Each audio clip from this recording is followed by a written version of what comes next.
I would like to now introduce our next speaker, Dr. Margot Lystra. So I have been fortunate enough to meet her a few times through our art extension service, where she has been a USI soil artist in residence. Margot is an assistant professor of landscape architecture at the University of Montreal, Canada. Margot Lystra is a historian, theorist, and designer. Her research operates at the intersection of design representation, public dialogue, and environmental imaginaries. She is particularly interested in emergent ways of seeing and visualizing landscapes and natural phenomena. Margot began working with students on urban soils and carbon sequestration in studio courses a few years ago. Wow, ahead of the game. Over time, this led to further research on visualizing urban soils in design with the goal of improving landscape architects' abilities to design for urban soils and to communicate the importance to others. So in a way, Margot is herself and is building many bridges, and I can't wait to hear her accumulative experiences and perspectives on how these soils have intersected and weaved their way into our lives where they always have been, but we have, maybe missed some of their design and how that has become part of her design. So welcome, Margot, and thank you so much for being here. Thanks, Tatiana. Can you hear me okay? Am I audible? Yeah, okay, great. Perfect. Good.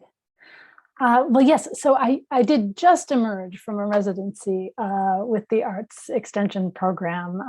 I was at Swale House on Governor's Island for 2 weeks.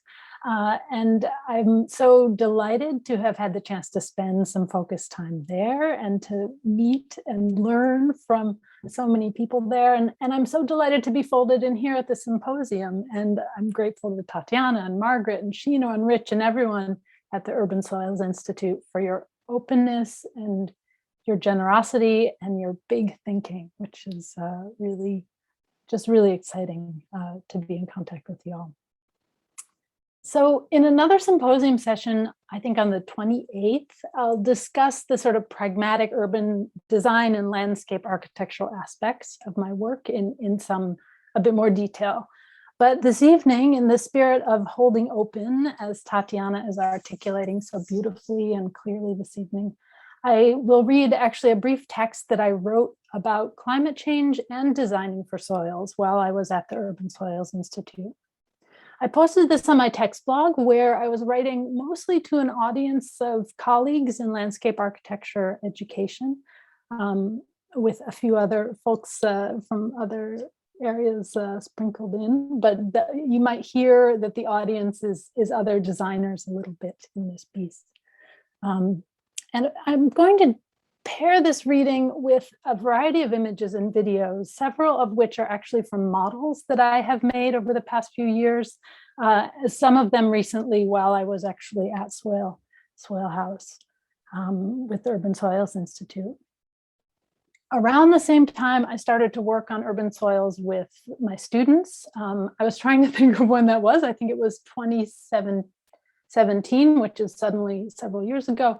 I also started making these models that are really open-ended in their nature. Landscape architects make models sometimes, often out of clay or chipboard or wood or wire, and we make them to show or study a proposed design, a proposed park, a proposed space. These models, for me, that I started making are kind of study models to the extreme. Without a specific site to design, it's more of a space where I explore dynamic relationships in really the broadest sense. I work with these jars full of liquids and sediments, and in doing so, I sort of hold climate and ecological interrelation very much in mind, but imaginatively so. So it's a space where my interest is to explore the sort of exchange and flux and processes that I can't predict, actually, where I don't quite know where things are going, and to see what emerges. So I really delight in this model making practice, in part because it holds questions open. The work is intuitive, and I find that I'm not even entirely sure how to articulate its purpose at this moment, and yet I find it essential. So I think that in a way, this work precedes a consciousness yet to come, if you will. It's manifesting a sensibility that's emerging in the making, that's emerging in a sense that I can't quite say what it is, but that I sort of feel I am surfing with a lot of other people in the world. And that a sensibility that I can see being articulated more and more over time. So I'm excited to share this work with you a little bit tonight, and in the spirit of the sort of edge nature of this model making, my way of presenting this evening is a little bit experimental. It's much less academic. It's not academically tight and structured.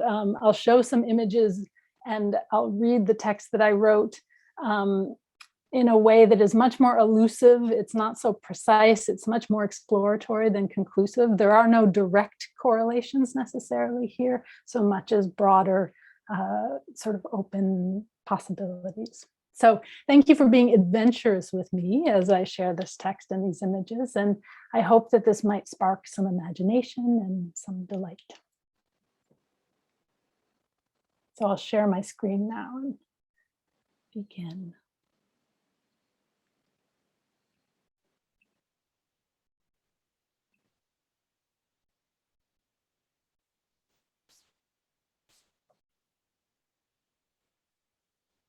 Okay, is that visible as a full screen image?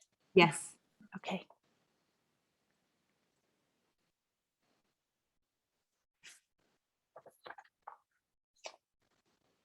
We who live on Earth are densely entwined. We eat and arrive in the bellies of others, sharing minerals made ready through gravity and weather. Nudging, emitting, surrounding, we connect each moment, every day.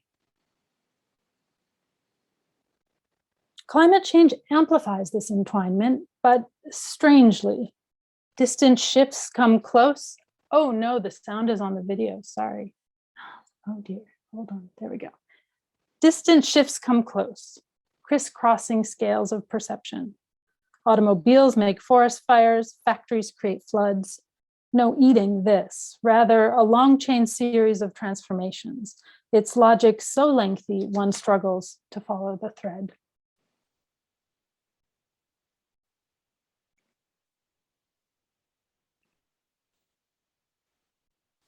The very term we use for this complexity puts climate at the center of change. And recent events, weather, temperatures, storms, and floods, show it to be so. But this framing also evades the source.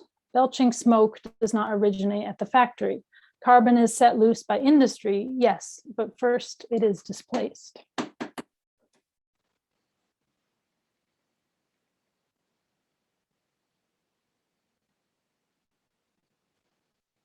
Terrain is where the change begins. Oil, coal, and gas lie deep beneath our feet. Earthly carbon, slow cooked, collected over millennia on the surface of the earth.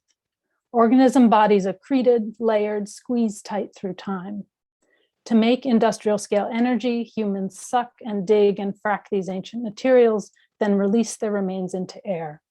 Extraction makes power and waste. Terrain can also take carbon back in. Undisturbed, it does so readily, but as the machinery of industrialized consumption production consumes deep carbon, it inhibits ground reuptake as well, churning up soils with development, depleting them with industrial agriculture, sealing them with urbanization. By abusing terrain, we make it harder for carbon to settle into ground.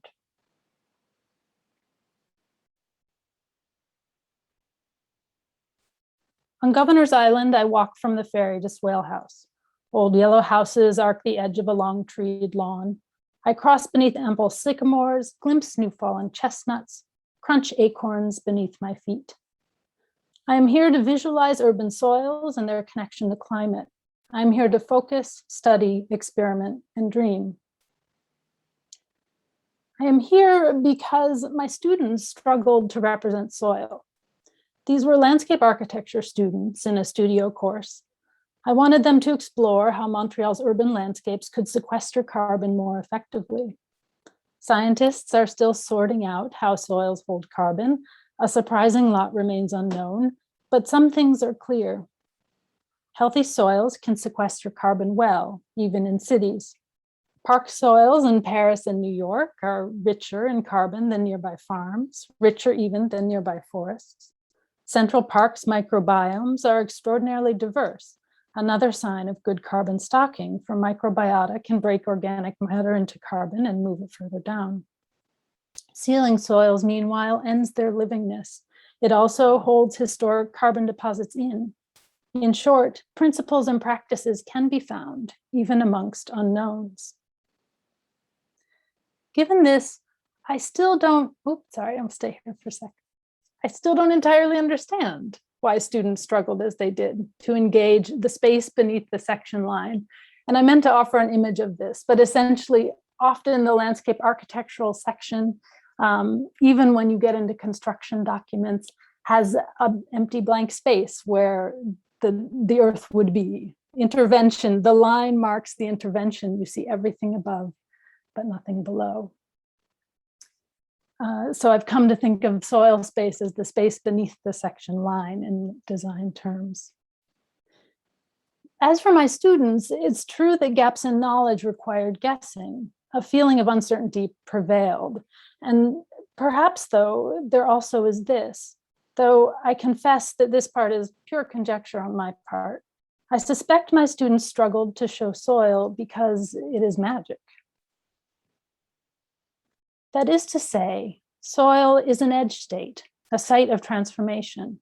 Tactile, mushy, immediate, and unbound, it is a place of ongoing material alteration from death into life. This is at once obvious and thoroughly mysterious. Alchemy and many small touches between beings close and different, mostly hidden from view. Here at the Urban Soils Institute, then, I work a threshold between science-based pragmatics and art-based magic. The latter is not ready for words, although I am sharing some images of that with you today. The pragmatics, though, I can write about. There are ways to hold carbon more tightly within the earth, and to do so in cities, stocking biochar in tree pits, nourishing soils so they hold carbon well, selecting plant mixes effective at taking carbon deep, simply unsealing urban ground. There are precedents for visualizing ground as well, such as the soil profile, pedology's sectional views. As with some of the earliest cross-section drawings, which were Renaissance depictions of ruins and dissected cadavers, this representational method works a boundary between liveliness and dissolution, peeking into a body through parts removed. Soil profiles show structural components. One must be trained to deduce the livingness within. Designers can learn from them, especially if we introduce other things. Plant root diagrams, their forms and depths, macro and microbiotic communities, a visualization of carbon. Can all this be knit together in a way that enables new design understandings and interventions? I think so. There's more work to be done. For now, I leave you with this. Carbon cycles through an earth very full. There is ground beneath our feet, be it sealed or lively or something in between. In the world, this ground is a full space, often ignored. On the landscape architect's page, it is an empty space, ready to be filled.